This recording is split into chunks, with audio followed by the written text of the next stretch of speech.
आज मैं काठमांडू में हूँ और हमारे साथ जो महाशय हैं ये किसी परिचय के मोहताज नहीं हैं और ये काफ़ी बड़े स्तर पर सामुदायिक वन प्रबंधन का कार्य पूरे नेपाल में चला रहे हैं।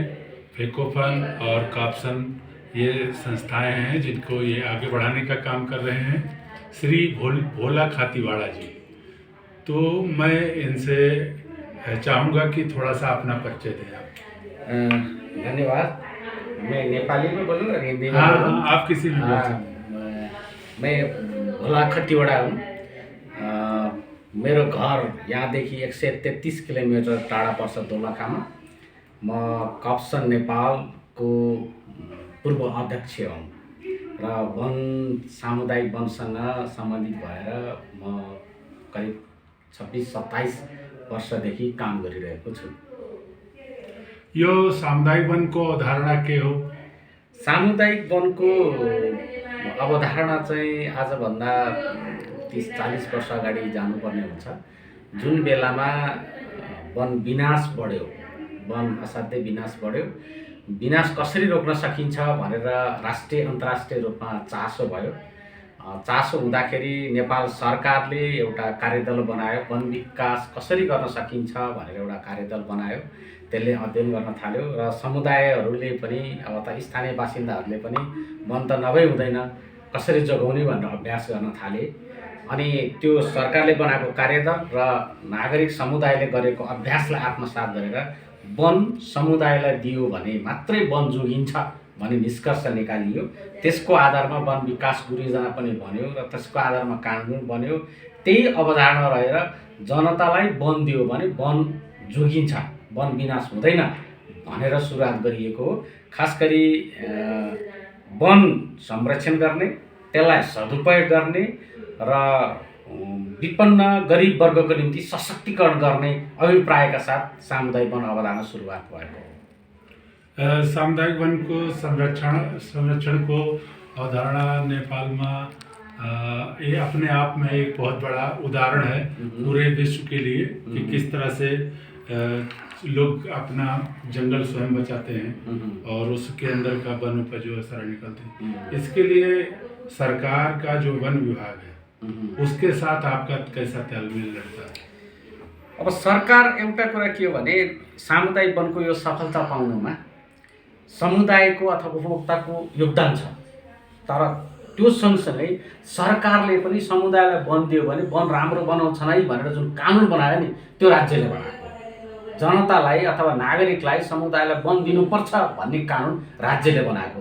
तर त्यो राज्यले कानुन बनाउँदाखेरि समुदायले गरेको असल अभ्यास देखेर बनाएको। त्यसकारण दुईटीको महत्त्वपूर्ण भूमिका छ। राज्यको पनि महत्त्वपूर्ण छ। राज्यले जनतालाई विश्वास लागेर वन दियो र समुदायले आफ्नो तागत भरेको छ, बल लगाएर वन राम्रो बनाए। आजभन्दा 25-30 वर्ष अगाडि नेपालको कुल भूभागको झन्डै 40% जमिन मात्रै जङ्गल थियो। 39.6% मात्रै जमिन थियो भने अहिले 45% नागिसक्यो। भने त्यो कसले गर्दा भयो भन्दा समुदायले गर्दा भएको। तर यसको मतलब यो मात्रै भन्नु समुदायले मात्रै गरे भन्ने कुरा होइन। राज्यले पनि समुदायलाई विश्वास गरेर जिम्मा लगायो नि, कानुन बनाएर जिम्मा लगायो। त्यसकारण दुईटैको छ। तर अब तपाईँले जुन प्रसङ्ग ल्याउनु भएको छ राज्य र समुदायको बिचको सम्बन्ध कस्तो छ, कुनै सवालमा मिल्दैन। किन राज्य भनेको आफ्नो अधिकार लिएर बसेको छ, उसले सकेसम्म आफ्नो अधिकार आफूमा राख्न चाहन्छ, समुदाय आफूसँग लिन चाहन्छ। त्यसकारण यो निरन्तर चलिरहने प्रक्रिया हो। कतिपय कुरामा राज्यले चाहिँ समुदायलाई अप्ठ्यारो बनाएको सही किसिमले नदिएको अवस्था पनि छ। तर वन व्यवस्थापनमा राज्य र समुदायको भूमिका चाहिँ आवश्यक पर्छ। तो अभी तो पूरे नेपाल में निकुंज की संख्या बढ़ रही है, जो नेशनल पार्क हैं उनकी संख्या बढ़ रही है, वन्यजीव अभ्यारण्य सेंचुरीज की संख्या बढ़ रही है। और मैं ये देख रहा हूँ कि पूरे नेपाल में ज़्यादा से ज़्यादा संरक्षणवादी वो क्या कहते हैं भारत से जो सीखा है उन लोगों ने, उसी के आधार पर जंगल को अपने कब्जे में करने की बात चल रही है, समुदाय से उसको खींच कर अपने अंदर में लाने की बात चल रही है। तो ऐसे में जो आपके ये सामुदायिक वन का जो अवधारणा चल रहा है उसके साथ कैसा भविष्य देखते हैं? एकदम यो एकदम यहाँले सही कुरा उठाउनु हो। राज्य संयन्त्र चाहिँ वन जोगाउने मात्रै गयो। संरक्षण जुन आफूले तपाईँले भन्नुभयो होइन, जोगाउने मात्रै भयो, त्यसलाई उपयोग गर्ने कुरामा राज्यको ध्यान गएन। त्यो भएर यहाँले भने जस्तो एकदमै हामीलाई चुनौती छ। संरक्षण क्षेत्र विस्तार गर्ने, निकुञ्ज विस्तार गर्ने, अब विभिन्न नाममा अहिले हेर्नुहुन्छ भनेदेखि संरक्षण क्षेत्रभित्र सूर्य वातावरण संरक्षण क्षेत्र बन्छ, निकुञ्ज बन्छ, आरक्ष्य बन्छ। त्यो जोड्ने भने नेपालको कुल जमिनकै करिब चाहिँ 40% त्यतातिर गइसक्यो के हैन। त्यसपछि त्यो एउटा खतरनाक कुरा हो। त्यो भनेको जनतालाई वनबाट टाढा राख्ने उपाय खोजिँदैछ। त्यसकारण यो चाहिँ ठिक होइन। राज्यले जुन बाटो लिइरहेको छ संरक्षण क्षेत्र बढाउने कुरा, यो सही छैन। यसमा हामीले वकालत गर्न जरुरी छ। र अब तपाईँले भन्यो इन्डियाबाट सिको गरे कि कहाँबाट सिको गर्यो, तर संरक्षण क्षेत्र विस्तारमा राज्य संयन्त्र लागिरहेको छ, यो सही छैन। तो अभी जो नेपाल का अमेरिका के साथ एमसीसी समझौता हुआ है, जिसमें इंफ्रास्ट्रक्चर को बढ़ाने की बात चल रही है, तो अगर इंफ्रास्ट्रक्चर बढ़ेगा और जो डेवलपमेंट बढ़ेगा तो उसका तो जो आपका 44-45% जंगल है, उसके ऊपर तो बहुत बड़ा फर्क पड़ेगा।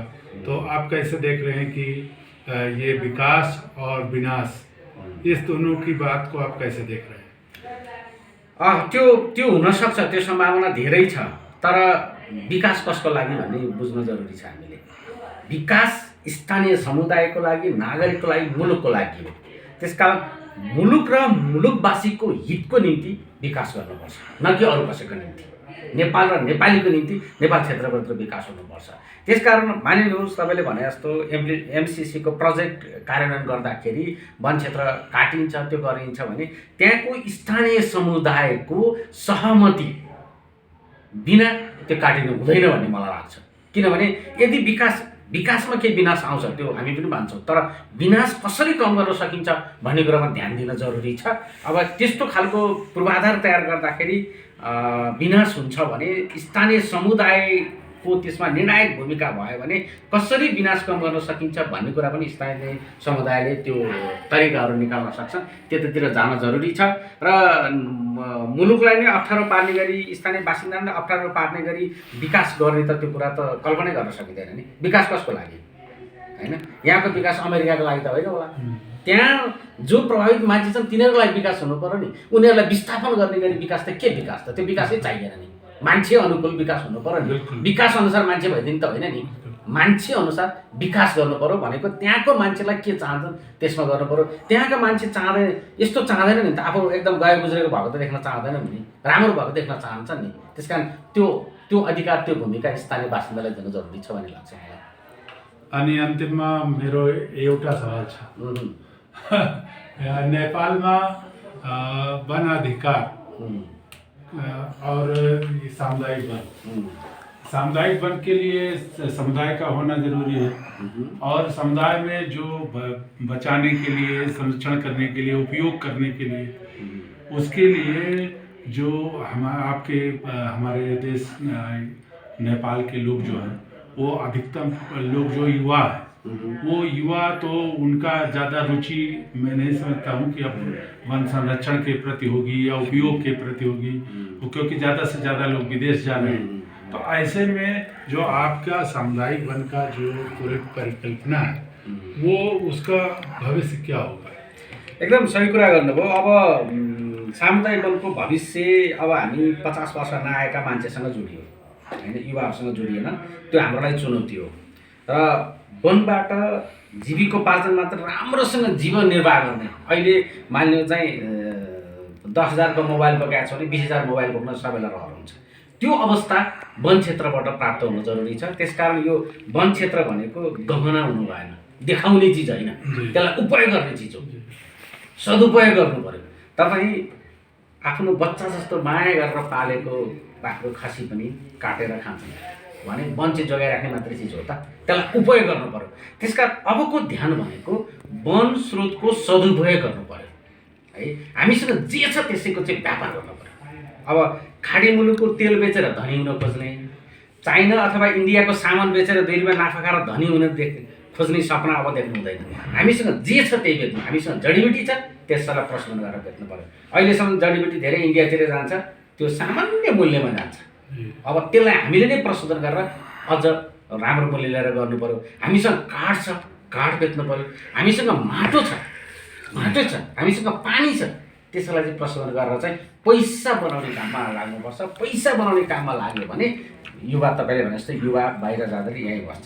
त्यसकारण वन क्षेत्रमा युवाहरूलाई आकर्षित गराउनको निम्ति त्यसलाई उद्यममा लैजान जरुरी छ। र यो सामुदायिक वनको अभियानमा पनि युवाहरूको सहभागिता गराइयो भने उनीहरूले आफ्नो भविष्य त्यहाँ खोज्छन्। हामी 50 वर्ष नआएको मान्छेले त सामुदायिक वनको भविष्य हामीसँग के 10 वर्ष कल्पना गर्छौँ, 20 वर्ष कल्पना गर्छौँ। तर 15-20 वर्षको युवाहरू सामुदायिक वनको समितिमा गए, त्यहाँ छलफल गरे भने त उनीहरूलाई 50 वर्षको भविष्य कल्पना गर्छन् अनि वन स्रोतलाई उद्यममा लैजान्छन्, उद्योगतिर लैजान्छन्। त्यसकारण युवाहरूलाई यो सामुदायिक वन अभियानमा संलग्नता गराउन जरुरी छ। तर एउटा कुरा के भने यो जोगाउने मात्रै, जुन अघि तपाईँले भन्नु संरक्षण क्षेत्र बनाउने के बनाउने भने यसले जोगाउने मात्रै अवधारणाले युवाहरू आकर्षित हुँदैनन्। त्यसकारण सदुपयोग गर्ने अवधारणा ल्याउन जरुरी छ। र अब त्यो भएन भने हाम्रो सामुदायिक वनको भविष्य पनि सुरक्षित छैन, हामी कसैको पनि भविष्य सुरक्षित छैन। युवा जति हाम्रो खास गरी भन्छन् के अरे पानी र जवानी जोगाउन जरुरी छ भन्छ नि। जवान जति खाडी मुलुकमा, पानी जति इन्डियामा। त्यसकारण त्यसलाई सदुपयोग गर्न सकिएन भने नेपाल समृद्ध हुन सक्दैन। त्यसकारण पानी पनि यहाँ सदुपयोग गर्नुपर्छ, जवानी पनि यहाँ राख्नुपर्छ, त्यसबाट उत्पादन बढाउनुपर्छ। उत्पादन नगरिकन हुँदैन, त्यसकारण त्यसमा लाग्नुपर्छ। सामुदायिक वनले यो सबै काम सामुदायिक वनले मात्रै गर्न सक्दैन। फेरि सामुदायिक वन भने यो समुदायकै एउटा रूप हो। समाज पोलिटिक्स जस्तो छ, अरू संरक्षण जस्तो छ, सामुदायिक वन पनि त्यस्तै हुने हो हैन। त्यसकारण यो राज्यले नै त्यसलाई चाहिँ गरेर उत्पादनमुखी लैजानुपर्छ। हामीसँग झन्डै आधी नेपालको कुल भूभागको झन्डै आधी जति जङ्गल छ। तपाईँ 20-25% कृषि भूमि छ, त्यसबाट हामीलाई खान पुग्छ हैन भने झन्डै आधी चाहिँ जङ्गल छ, त्यसबाट कहिले त हामीले के निकाल्न सक्यौँ? हामीले काठ पनि हरेक वर्ष 7-8 करोड अरबकै चाहिँ बाहिरबाट चाहिँ ल्याउनु पर्ने अवस्था छ भने हैन। अब करोडौँ काठ बाहिरबाट ल्याउनुपर्छ भने यो त सही भएन। हामीसँग भएको काठलाई सदुपयोग गर्नुपर्छ। यो चाहिँ अभियानको रूपमा थाल्नुपर्ने छ। यसको लागि राज्यले नीति बनाउनु जरुरी छ। यो साह्रै संरक्षणवादी भएर यताको रुख पनि काट्नु हुँदैन, यो पनि काट्नु हुँदैन, यता पनि पानी नोक्सान गर्नु हुँदैन भन्ने खालको कुरा होइन। उपयोग गर्नुपर्छ। मान्छेको लागि प्राकृतिक स्रोत हो कि, मान्छे अनुकूल व्यवस्थापन गर्नुपर्छ। यसको मतलब सिध्याउनुपर्छ भने होइन, दिगो तरिकाले व्यवस्थापन गर्नु जरुरी छ। त्यो हो भने तपाईँले भने जस्तो जवानीहरू यहाँ रहन्छन् र नेपाल पनि समृद्ध बन्छ। नत्र भने कहिले लाग्छ हामी अब 50 वर्ष नआएका मान्छे विदेश जाने जस्तोको अवस्था होला भन्ने डर चाहिँ छ। तो नेपाल का पानी, नेपाल की जवानी नेपाल के अंदर काम आए, इसके लिए युवाओं को वन आधारित उद्योगों से जोड़ना पड़ेगा। तभी जाकर के ये नेपाल का सामुदायिक वन की अवधारणा सही हो सकती है। हमारे साथी भोला खातीवाड़ा जी ने बहुत विस्तार से इस बारे में बताया है और आज के इस बातचीत के लिए हम उनका बहुत दिल से शुक्रगुजार हूँ। और मैं चाहता हूँ कि जिस तरह का सामुदायिक वन प्रबंधन नेपाल में चल रहा है, उसी तरह का सामुदायिक वन प्रबंध विश्व के तमाम देशों में होना चाहिए, जिसमें संरक्षण और उपयोग ये दोनों पहलू समान रूप से जब होंगे तभी किसी देश की प्राकृतिक संपदा बची रहेगी। आपसे बातचीत करके बहुत खुशी लगी और धेरै धेरै धन्यवाद। मलाई पनि एकदमै धन्यवाद। मेरो विचारहरू राख्ने मौका